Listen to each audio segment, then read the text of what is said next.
Hey there, welcome to episode 108 of the FFS Talk audio program. I am your host, Dan Hugo. We are recording this at high noon. It is 12 o'clock p.m. Pacific Standard Time here in the greater Vegas area on this Thursday, December 18th, 2025. We normally publish these episodes on Thursdays. I think technically it is still Thursday. Today's title and topic, Smart City.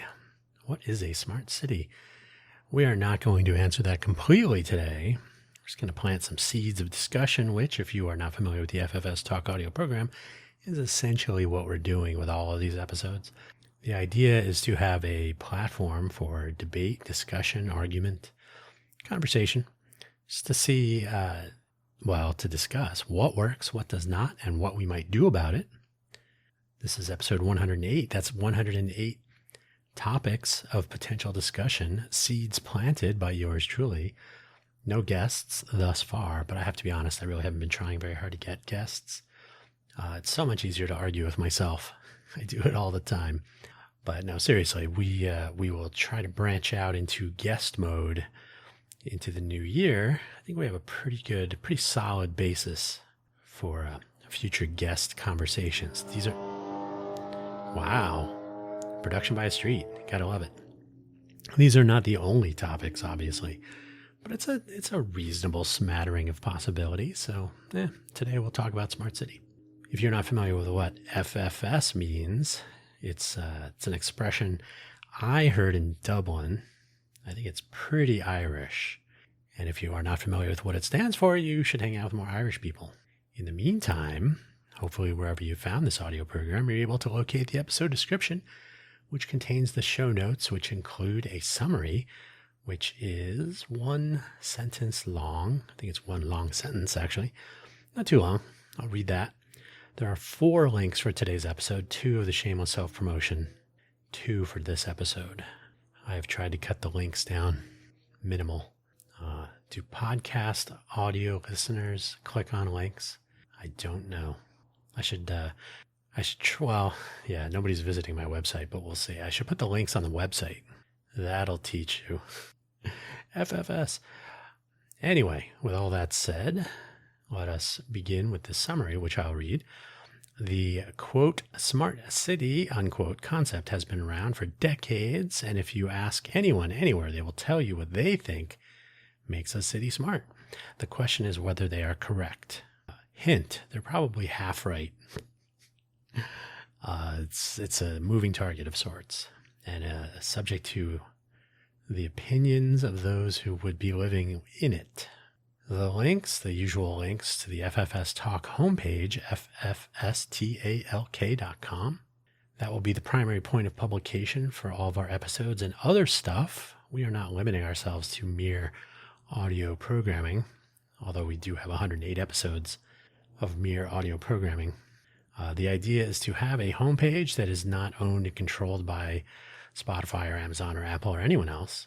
So you can always find our episodes there. Still a work in progress as you listen to this. One of these days I will get around to finishing it. I do not get a lot of web traffic, single digits at best. And so ideally, I'm not sure which is the chicken and which is the egg, but a nicer website with more of the features that I'm aiming for when I have the time to execute on that will hopefully bring more traffic, which will lead to more features and a nicer looking website and so on.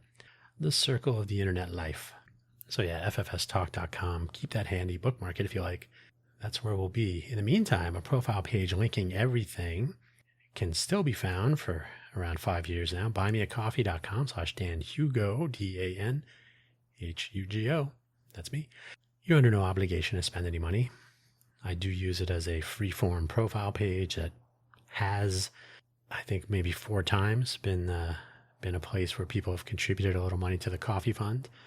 Everything I do is powered by coffee, so that works out nicely. On that page, you will find some biographical information up top, links to all of my audio programs, including Buy Me an Update, which publishes first on buymeacoffee.com/DanHugo/posts, hence the name, and then is published a short time later through the usual Spotify, Apple, Amazon, YouTube collection of places, and an RSS feed and so on. Let's Innovate for Vegas on Tuesdays Wednesday is Quaggling Sand. Thursday is this program, FFS Talk. Friday, Cafe Genius Impresarios. And then somewhere in there, seemingly at random, the Coffee Solo program, which publishes first on ko-fi.com, ko-fi.com/danhugo/posts, before it too finds its way through the usual channels to the usual places. Neither buymeacoffee.com nor ko-fi.com publish RSS feeds, and what is a podcast without an RSS feed? Audio that no one will ever hear. So the profile page linking everything also has some links to the various projects I'm working on and some affiliate links, another way that you can support these dealings that cost you no money. These are all products that I actually use. Check it out if you want or don't. It's fine by me. The Wikipedia page for the Smart City. I think everywhere you look, every move you make, every book you take, everywhere you look to see what people call a smart city or what people would list to describe or define a smart city, they're not going to be all identical. That was the point of the opening summary. Everybody would like to see different things. Maybe we take some inspiration from this, the Jetsons. If you don't know what the Jetsons are, then pick another newer smart city. I will use the Jetsons and The Fifth Element as examples when technology and cities run into each other. So yeah, the Smart City Wikipedia page. Wikipedia, always a great place to begin your journey to gather new information, to learn, but always continue from there. Toronto and Project Sidewalk, another Wikipedia link, although you will find some much more heavily opinionated references elsewhere on the internet. Very briefly, Project Sidewalk was a Google endeavor. I can't remember that it was Project Sidewalk and then it was renamed and then it's Sidewalk Labs, I think. But if you look up, if you go to that Wikipedia page, the Sidewalk Project, Project Sidewalk, Sidewalk Labs, Google, and Toronto in Canada, they were going to work together to make Toronto a smart city, and it didn't go well. Cautionary tale, once again, on Wikipedia, but always begin your journey on Wikipedia with the intent of continuing it beyond Wikipedia. And now let us begin. Smart cities for the win. I used to work for Intel Corporation in the Maker Innovator Group, which meant a lot of hackathons and Internet of Things and finding out what makers were up to. Maker Innovator Group. If you've ever been to a maker fair, or if you are familiar with the notion of usually young people learning what they need to learn to make what they want to make, could be anything, could be crafts, could be technology, robotics, computers, whatever. It could be cooking, could be anything. It's people with a creative bent and the wherewithal to learn new things to pursue that creativity. A lot of creative people out in the world, they don't always think about what they would include in a wish list for their own smart city or their own city if it were a smart city. So no matter how creative they are often immersed in their own creativity.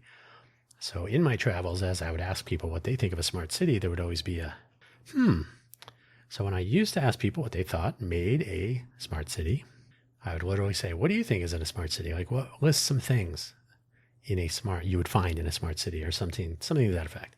There's always the list. A few obvious things like traffic, internet access, a lot of infrastructure, right? Oh, air quality and recycling and traffic, carpooling, self-driving cars, I guess. Those 10 years ago, self-driving cars were not quite near the top of the list. Now they are. So the notions evolve with time and developments. But a lot of infrastructure. The vast majority of the time, people, not the people I was asking, but people as a mass, people was not an item included on the list of smart city elements. And while this was sort of a leading question that I was asking, it was always interesting that when I would say, well, what about the people? The reaction was always one of surprise. Oh, yes. Of course there would be people. I just didn't think about that. Well, unfortunately, that's probably the vast majority of people working on smart cities and living in them. More generally, when people think smart city, they do think about the physical infrastructure first. And while that is not invalid, since infrastructure does cost money and it's always present, it's not always present, Think fiber for internet access at scale. That's still a thing that people dream about. We're getting fiber here in Vegas, thanks to the BEAD program for the federal government, which luckily the greater Vegas area, Southern Nevada, I don't know if that was at a county level. It was certainly managed through the governor's office of economic development. Luckily, Southern Nevada was pursuing that at a rapid pace. So they were able to make enough progress to continue getting the BEAD funding, from what I understand. But the BEAD program has taken a change of direction in the past year. But fiber for internet access at scale, so we will get that soon here in the greater Vegas area. That is a substantial undertaking. Don't be mistaken in the slightest. That is a lot of digging and running of fiber. Fiber is fragile to some extent. It's not fun. It takes a while. Not to mention mobile data infrastructure, which is slightly easier, but still not trivial to install. So putting up cell towers. Putting up cell towers was often the solution to rural and farther out suburban internet access. But nothing like a hard line. Talk to Neo. He'll tell you all about it. So it's a substantial undertaking either way. Even putting towers up, you still have to run cables out to the towers or have the sort of upstream bandwidth and connectivity and so on. So it's not a snap of the fingers, to be sure. What happens with all this now, how people are included in the discussion, in the plans and designs, is maybe not front of mind when you speak to the general public about these sorts of things. People who are busy planning smart city infrastructure and smart city near-term futures, they're often municipal plus, business interests. They're negotiating contracts, for responses to requests for proposal. Maybe they're spending government funds, so they have to adhere to whatever the requirements are there and so on. So it's not always convenient, or, well, maybe it just doesn't happen to include the general public in the day-to-day decisions and progress of a smart city build-out. So as usual with FFS Talk, what works, what doesn't, and what can we do about it? What works with smart cities? And again, not comprehensive at all. This is a planting of a seed for future discussions. And if you wait till the end, I'll tell you about one of the things that Innovate for Vegas Foundation is going to be working on for 2026. Smart cities are an interesting idea, of course. We can imagine flying cars and robots, safety and security, basically the Jetsons or maybe the fifth element, perhaps. When can a restaurant pull up to my window? And that kind of flips the script, doesn't it? I have a drive-through window. Having the infrastructure in place is a really good start, so long as the infrastructure is forward-looking but also sensible. Access to water for drinking, for agriculture, and for cooling data centers all have different implications. Can that water get from here to there and back again? So water, people don't always think of water as part of a smart city, but go without water for a day or two and see what you think.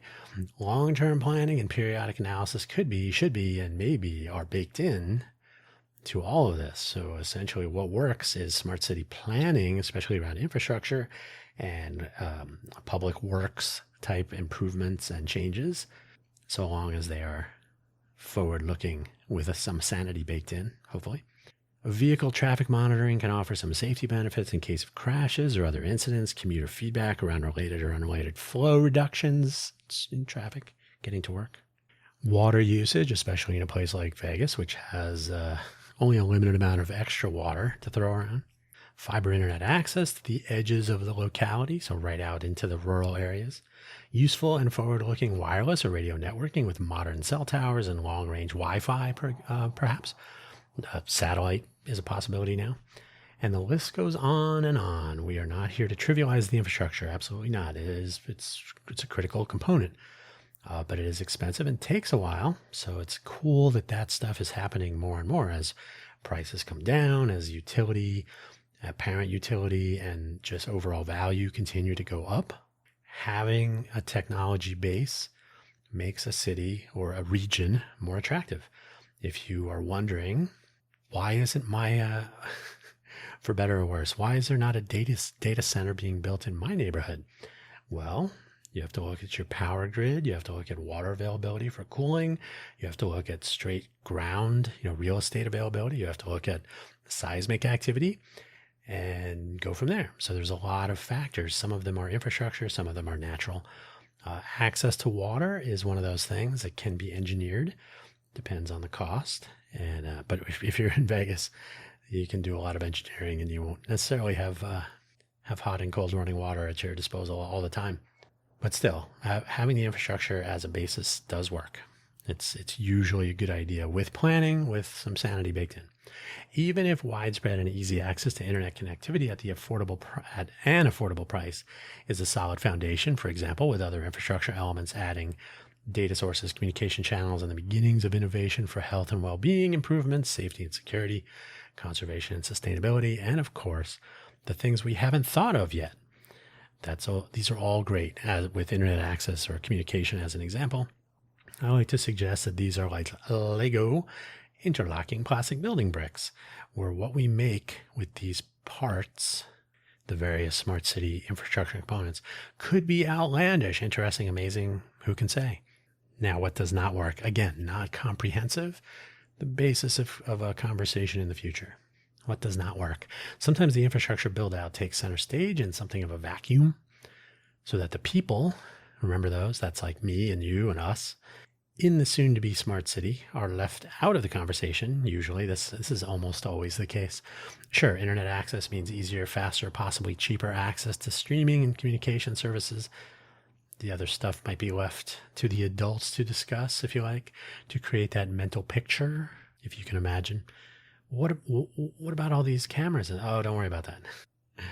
Are you putting our privacy? No. We're crime reduction. That's it. I was telling someone the other day, I've seen the NOC, the Network Operations Center, for some of the city cameras. There's something like 1,200 cameras in the downtown Las Vegas area.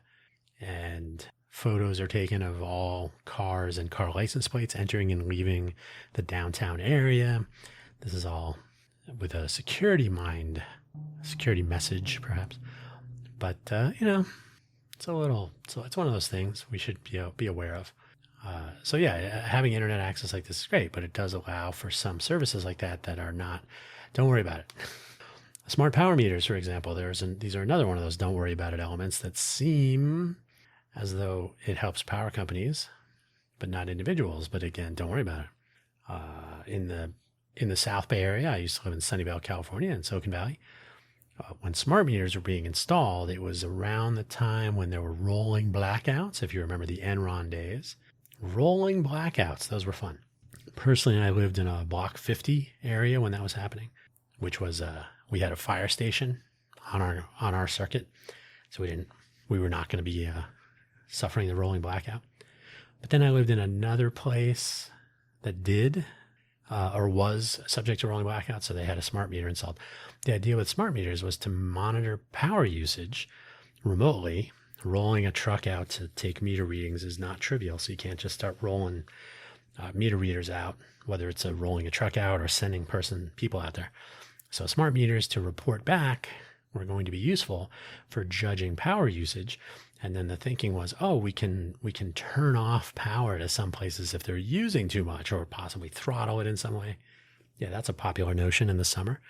And then there was some possibility of, we can look at actual power usage spikes and determine if people are, say, using grow lights in their homes that they're not telling anyone about, or using a lot of power. Maybe they're doing some Bitcoin mining or something. So you could actually monitor at scale individual residential power use.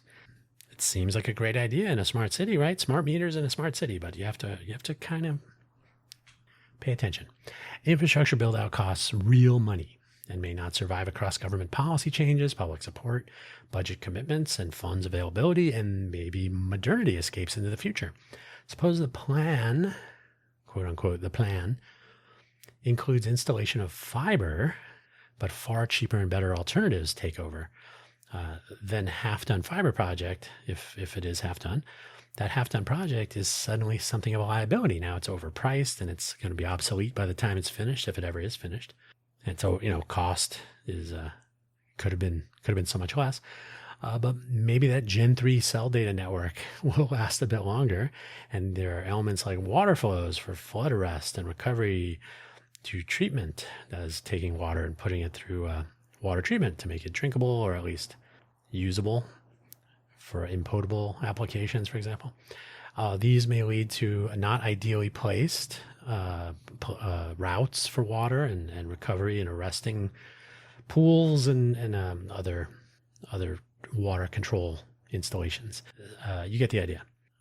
Cell phone, Generation 3 cell phones are still around. Gen 2, I believe, was put out of commission a while ago. So Gen 3 is still around. Gen 5 is where we are now. Something to think about. But reading the future is hard. So if you're trying to build at city scale, so cities that are building like transportation networks, they still have to have a 10-year plan. So usually a 10-year plan. So you build a 10-year plan and you anticipate high density homes, residential areas. You accommodate seismic features and other geographical uniqueness. Southern Nevada, by the way, has lots and lots of fault lines. So don't let anybody tell you that, oh, there's no earthquakes in Vegas. We got plenty of potential. So you can do some transit planning, roadways, freeways, highways, and so on. And at some point you say, oh, self-driving cars, how are those going to fit into the mix? And so 10 years ago, I'm recording this in 2025, a little over 10 years ago, the state of Nevada became one of the approved testing sites for FAA drone testing requirements. And that led to this being a place that was generally automated vehicle, unmanned, whatever, UAVs, all that, generally friendly to the notion of driverless, pilotless, etc. So having that in mind is something to consider when you're doing any roadway planning and whatnot. And when it comes to road construction, Vegas has got to be number one. If they aren't, they should be. So yeah, you got to look ahead. And what doesn't work is when you look ahead at technologies that are moving faster than those planning windows, and then you end up with, oh, we could have used the thing that just got, and it's not things that just launch. That's usually not how cities function. But if it's something that was up and coming 5 years ago, and you're 5 years into your fiber deployment, fiber build out, there may be a point where, oh man, maybe we should have thought about this a little bit more. These things happen. The Toronto scenario with Sidewalk Labs or the Project Sidewalk or whatever it was, though, this is definitely required reading for anyone in the smart city space if you're curious to know what could go wrong. While there were requests for proposals, and they went through a normal city-sized outreach, like, okay, we want to do this. How are we going to do it? Who's going to drive it? Which third parties are going to get some government funds for this? And there were some forward-looking ideas. And this was in Canada. Still, Toronto is still in Canada, by the way. But so not the same sort of process that you would find in America. Not just different. Just keep that in mind. So there were requests for proposals. Google would seem to have some credibility here, so they were going to deploy a sidewalk project there. And there were some forward-looking ideas, but the people of Toronto were not having so much of this intrusion into their lives. If I recall correctly, I haven't read this in a while, but it's a good story. I think one of the features was similar to the Amazon store idea, where you could walk into a store and gather items and then walk home, and you would never or drive. And so it would just always know that, oh, it was you, and oh, Dan was here and he bought the Twinkies and a Red Bull, and then he walked back home and he took this street and he turned left and he waved to, suddenly you're like, wait a minute, how much data are you collecting on people? Oh, we're just keeping track of you with cameras and your cell phone, that kind of stuff. So I am going from memory here, so I may have overstated or understated some of this, but the point of the story was that the people of Toronto were apparently not involved enough in those early stages. There were protests. There was some anger. A friend of mine who lives in Toronto said, well, Toronto is sort of a working town. It's more industry, not so much tech. I don't know. I've never been to Toronto, to be honest. But he said, yeah, people were not happy about this intrusion in his recollection. Privacy can often be left off the page entirely. And then we can really bring out concern, frustration, even anger when the interests of those in power, those with the money, have the appearance of taking advantage of their captive audience. That's us. when your law enforcement, or other code enforcement agencies, when your local government is installing devices that will keep track of you, but they tell you it's for your own good, start going to those meetings more often. The county commission, the city council, and so on. Traffic cameras and doorbell cameras, the doorbell camera network are examples, and similar. So camera networks that are attached to doors and garages, or outdoor cameras where your local law enforcement may have a contract with Amazon or some other companies to be able to grab that footage as needed. Traffic cameras can be tied in. Now you do something called sensor fusion. You can essentially follow someone from point A to point Z and all the letters in between, just in case. And there are some ideas that have been less broadly problematic. Cameras get a lot of attention, but which are nonetheless somewhat problematic still. Keeping track of it, following your cell phone around is something to absolutely be aware of. When I was in a meeting that was rarely held to talk about downtown Las Vegas technology rollouts and whatnot, that's where the mention of it's either 1,200 or 1,500 cameras, the license plate cameras. They were also talking about deploying cell phone tracking so that you could determine where crowds were and try to break up crowds by directly messaging cell phones with special offers, right? Hey, down at the end of the street, away from where you are now, there's a 2-for-1 or whatever, right? Something to think about. Well, how would they know it's my cell phone? That's another discussion for another time. They always know. So what can we do about this stuff? Well, first of all, again, this is not comprehensive. And smart city notions and technologies that are available and all this, they're fast moving. So it could be anything. Things can change. City planning is not simple, but think about it. Ideas and implementations have lasting impact. And if you look around, you can probably see one or two things that you have to deal with near wherever you live or work or transit on a regular basis. Imagine if you had some way to improve or provide some input to improve on a forward-looking plan. Some places, including Vegas, offer this sort of thing. There's usually a city will have a 10-year plan, which I mentioned. I've been involved with that in other places I've lived. It's interesting, but what I've found is that there's usually no room for mid-course corrections or getting feedback through the project. So once you offer you stick a Post-it note you're kind of voting on some things. It's not really in depth because they don't expect much from people. The casual person that lives in a city is not paying attention. They're not subject matter experts and so on. So they don't really, it's kind of a one-shot deal. You give your contributions of your insights and whatnot and see what happens. So here in Vegas, they have done that. There are forward-looking plans of various types. I've been involved elsewhere in a land use and transportation element of a plan. I was in California. So, hey, we're going to build these kinds of homes, high density or otherwise. We want to have roadways. We want to have public transportation. When you have bike lanes, things like this. How are people going to get around? These are interesting, but they don't really come back to you later and ask, so how do we do? But here in Southern Nevada Strong, the Southern Nevada area, the Southern Nevada Strong SNS for 2050 is an outreach program in progress right now. I think their plan is to wrap up by the end of 2026.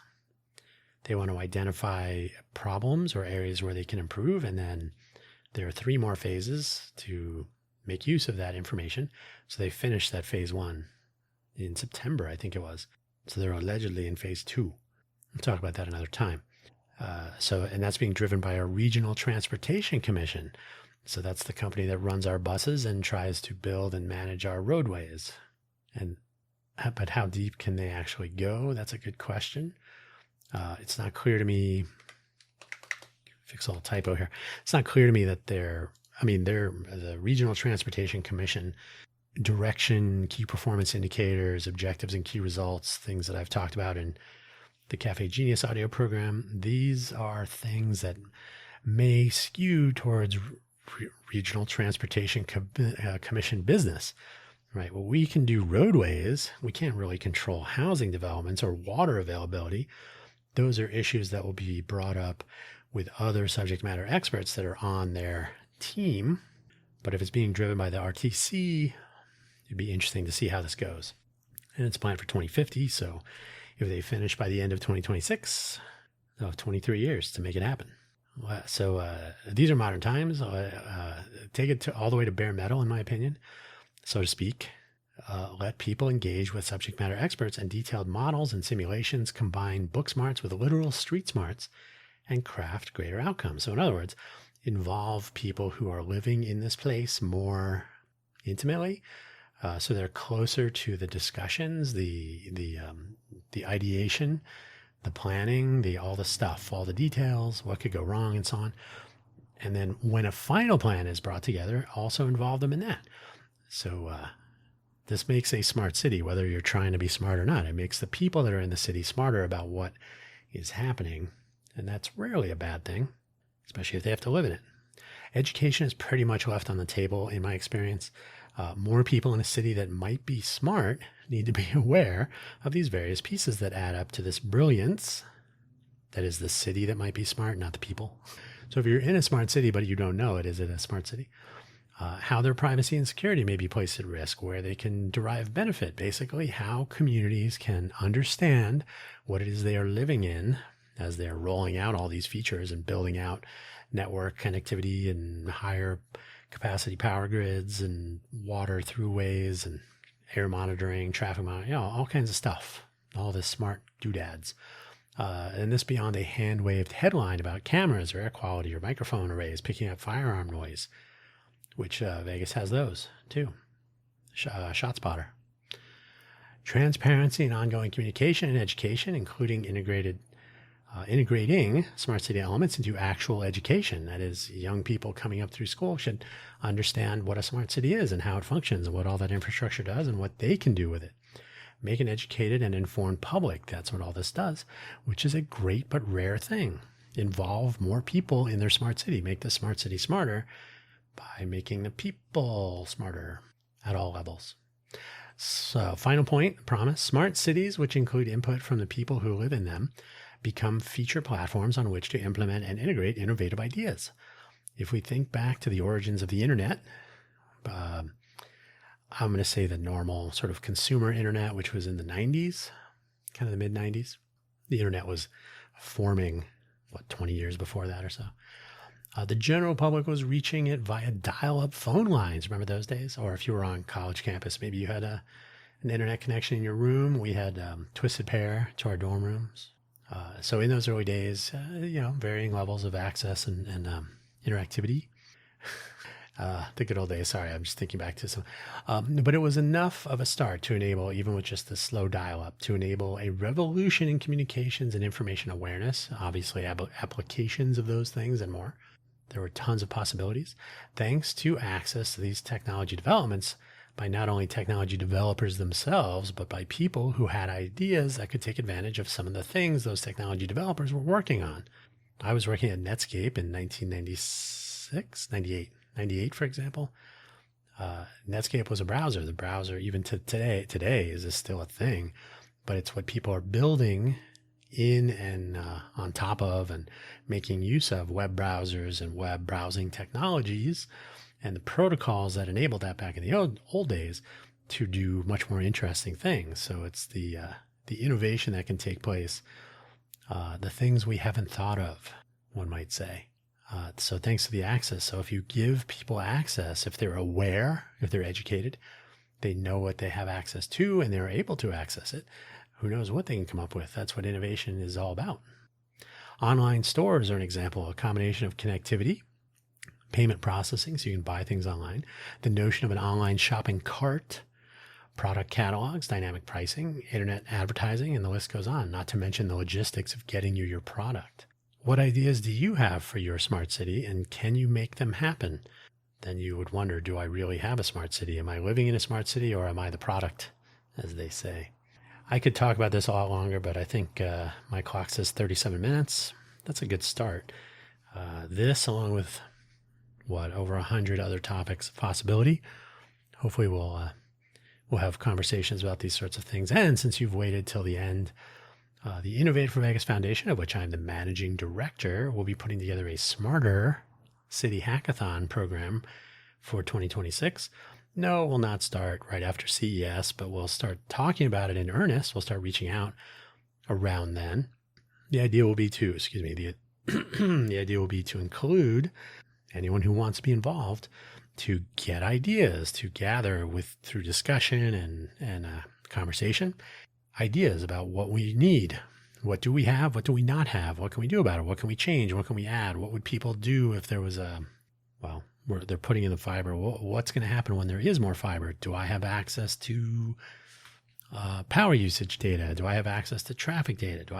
Can I provide real-time input on things? Can we have a notification network like the emergency broadcasting system? Or can we connect people in cars to this smart city network?